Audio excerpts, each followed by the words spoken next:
Bismillahirrahmanirrahim. Assalamualaikum warahmatullahi wabarakatuh. Anak-anakku kelas 4 yang soleh-soleha, yang senantiasa selalu meningkatkan keimanannya kepada Allah Subhanahu wa Ta'ala. Ya, pada kesempatan hari ini kita akan masuk pada pembelajaran ke-7, yang mana kita akan mengulas mengenai beriman kepada malaikat. Langsung saja kalian buka buku LKS-nya di halaman 12. Halaman 12.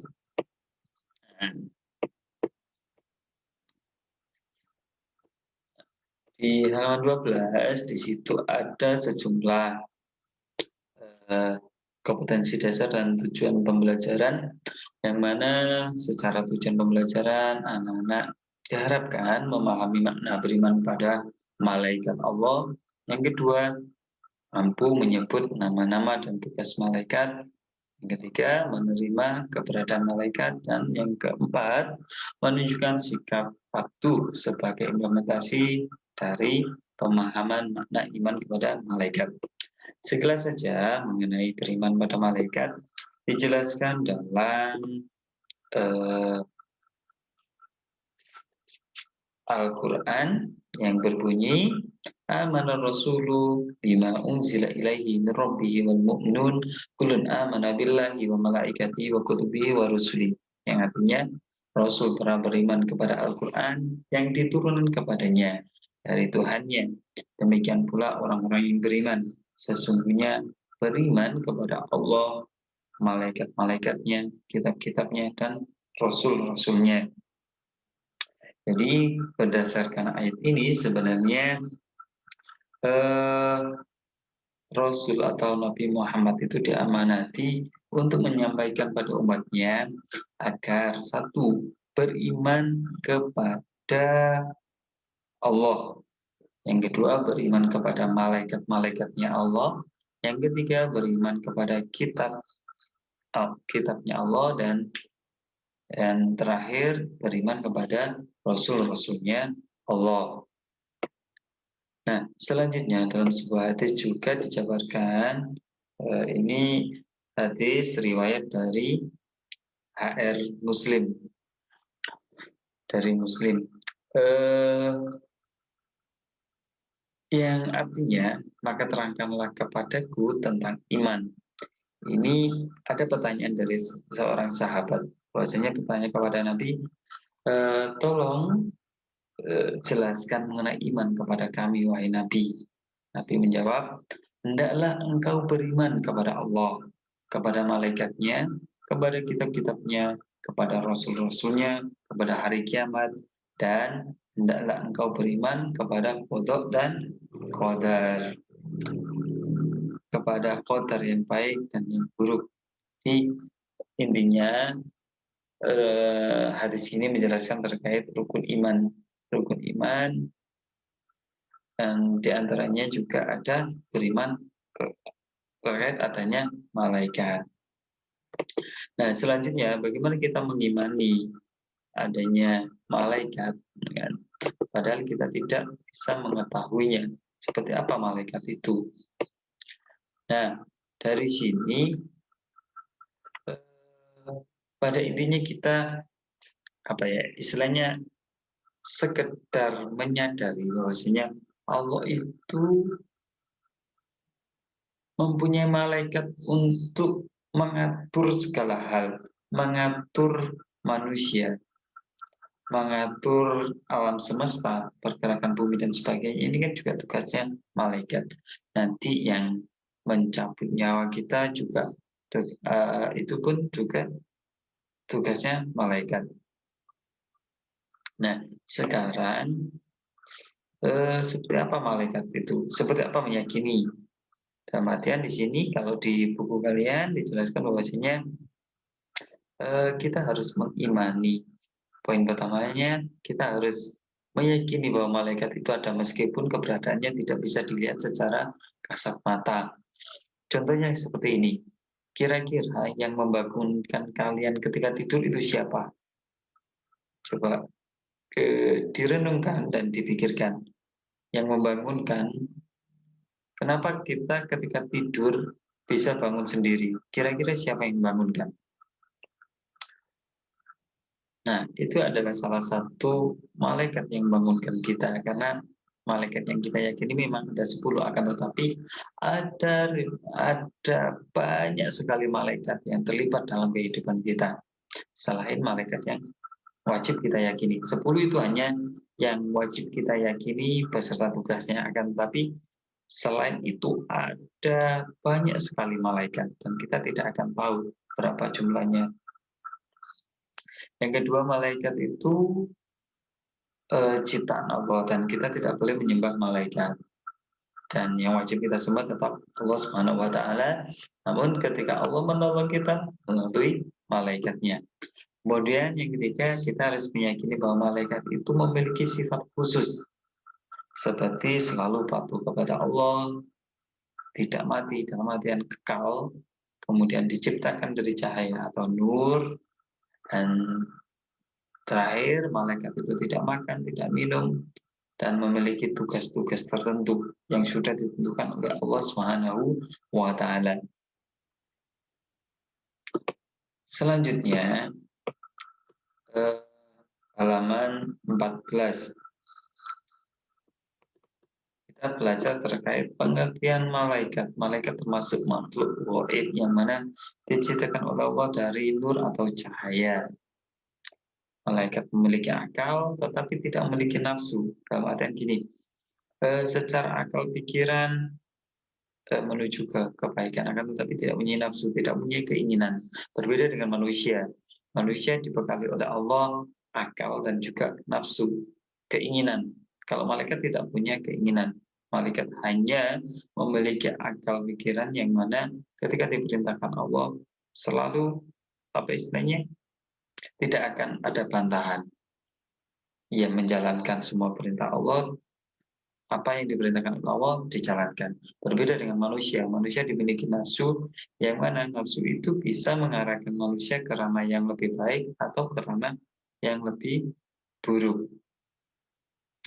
Karena apa? Nafsu itu merupakan keinginan bahwasanya manusia dibekali oleh Allah dengan nafsu ini agar apa istilahnya bisa saling keterkaitan dengan akal agar manusia jadi lebih baik. Sebenarnya tujuannya itu.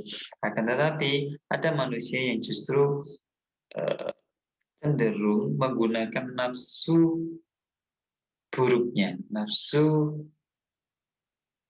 yang mana justru mengarah pada kemaksiatan, yang justru mengarah pada kesenangan semata, kesenangan dunia. Bukan kan seharusnya kalau kita punya nafsu itu kan diarahkan karena bagaimana nantinya kita bisa hidup bahagia dunia dan akhirat. Nah, rukun iman iman pada malaikat ini terkait istilahnya kita meyakini sesuatu yang tidak kelihatan, akan tapi harus kita yakini keberadaannya, di mana secara simpelnya saja bahwasanya nanti kita akan dimintai oleh Allah pertanggungjawaban terkait amal baik dan amal buruk. Di situ ada 2 malaikat yang menyertai kita, malaikat Raqib dan Atid. Kalau lebih sederhana lagi, kira-kira siapa yang mengatur tumbuhnya rambut kita? Siapa yang mengatur kedipan mata kita? Kira-kira malaikat siapa? Raja. Itu harus kita yakini bahwasanya ada malaikat yang mengatur terkait hal itu. Namun tidak perlu kita belajar lebih dalam, yang penting kita yakini saja. Kemudian di sini di halaman 14 ini ada secara makhluk, ada makhluk gaib dan ada makhluk nyata. Malaikat, jin, setan dan sebagainya termasuk makhluk gaib. Sedangkan makhluk nyata itu seperti manusia, kemudian alam semesta ini, hewan, tumbuhan dan sebagainya itu makhluk nyata. Dalam artian makhluk yang bisa dilihat dengan panca indera. Manusia sebenarnya termasuk makhluk gaib karena apa? Sebelum turun ke dunia, sebelum lahir itu kan kita berbentuk menjadi sebuah ruh. Ruh itu kan kita tidak tahu di mana. Ruh itu ada makhluk gaib dan kita yang berbentuk nyata ini hanya wadak atau fisik kita yang terbentuk dari makanan. Bayi kita dari ASI-nya ibu atau dalam kandungan kita tumbuh berasal dari saripati makanan ibu kita. Kemudian ketika lahir kita bisa tumbuh, tubuh kita berkembang dari ASI-nya ibu ataupun ada yang pakai susu formula. Kemudian besar dari makanan juga.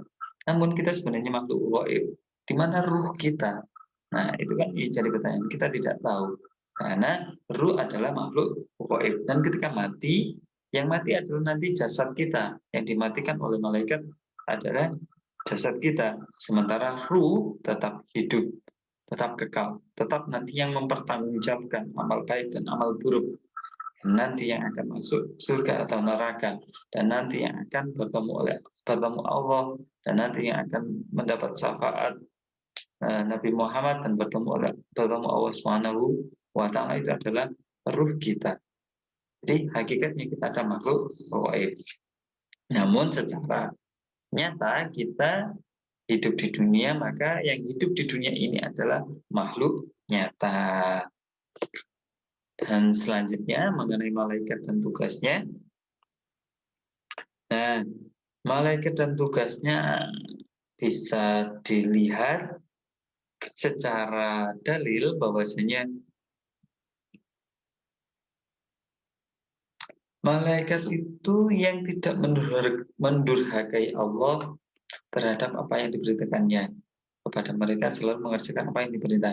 Di intinya malaikat itu adalah apa yang diperintah Allah dan dia yang kerjakan dan dikerjakan. Berbeda dengan manusia, diperintah Allah untuk berbuat baik dan sebagainya, lebih banyak berbuat maksiatnya, berbuat buruknya. Dan tetapi meskipun demikian, Allah memiliki sifat Ghafur, sifat Maha Pengampun. Nah, mengenai jumlah, ini ada dalilnya. Wa ma ya'lamu junuda rabbika illahu. Dan tidak ada yang mengetahui tentara. Tentara maksudnya di sini adalah malaikat. Tentara Tuhan memelainkan dia sendiri. Tidak ada yang mengetahui jumlah malaikat, melainkan Allah sendiri yang tahu. Selanjutnya, mengenai coba malaikat tidak tahu ya. Selanjutnya mengenai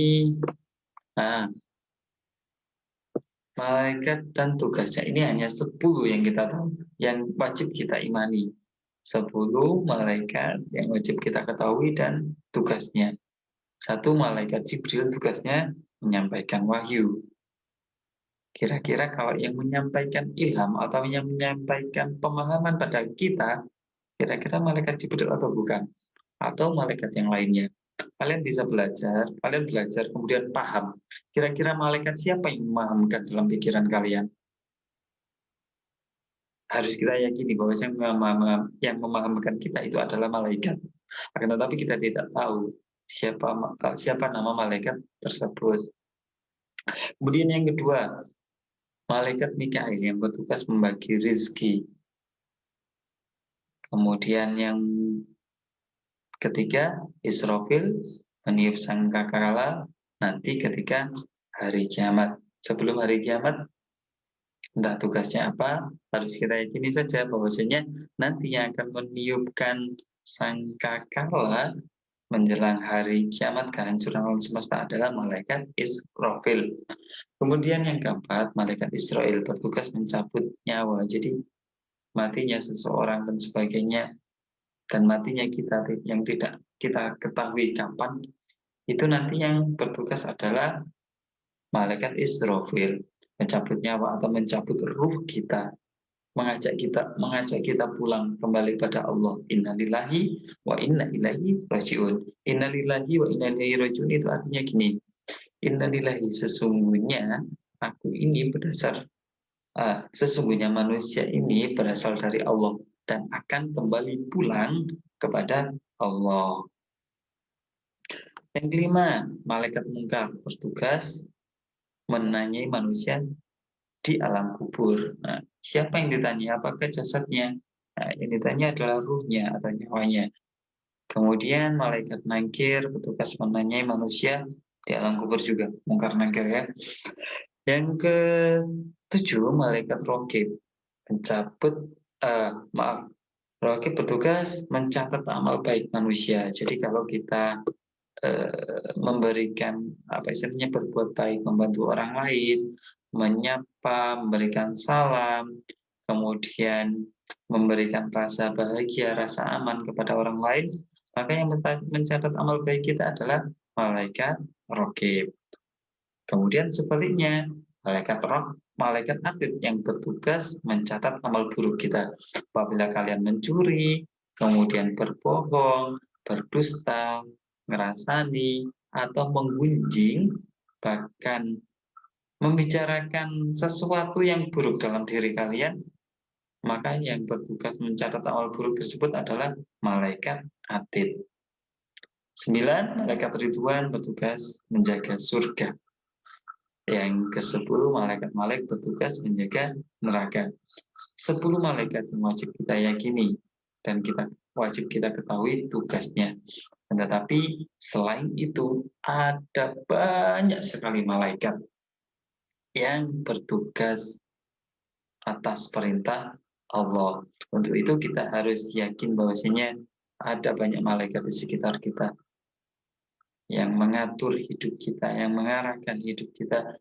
Untuk itu kita harus senantiasa bertakwa kepada Allah, kemudian ingat atas semua perintah Allah, dan selalu berusaha menjadi manusia yang bermanfaat, selalu berusaha menjadi manusia yang lebih baik. Nah, baik, itu saja yang bisa saya sampaikan mengenai bagaimana kita meyakini, mengimani akan keberadaan malaikat. Dan untuk tugasnya, saya minta anak-anak satu untuk merangkum, satu untuk membaca teks bacaan mengenai malaikat. Halaman 12, 13, 14, 15. Sekali lagi tugas membacanya 12, halaman 13, halaman 12, halaman 13, 14, dan 15. Itu untuk tugas membacanya dikirim dalam bentuk pesan suara. Tugas yang kedua, saya minta anak-anak untuk membuat rangkuman singkat mengenai apa yang kalian baca dari halaman 12 sampai 15. Dan tugas yang terakhir, saya minta anak-anak untuk bernyanyi di halaman 15. Itu adalah lagu terkait malaikat dan tugasnya, dilakukan dengan nada sepohon kayu. Nanti kalau ada contohnya coba saya kirimkan. Itu dinyanyikan, dikirim dalam bentuk video ya. Lagu ini teksnya dikirim dalam bentuk video. Baik, itu saja untuk tugas hari ini dan pembelajaran hari ini. Semoga Allah semakin meningkatkan keimanan kita pada malaikat-malaikatnya, semakin meningkatkan ketakwaan kita pada Allah, semakin meningkatkan kesadaran kita bahwasanya Allah dan malaikatnya terlibat dalam setiap detik, setiap menit, setiap jam kehidupan kita. Baik, apabila ada salah kata, tingkah, dan prasangka, saya mohon maaf yang sebesar-besarnya. Akhirul kalam, Assalamualaikum warahmatullahi wabarakatuh.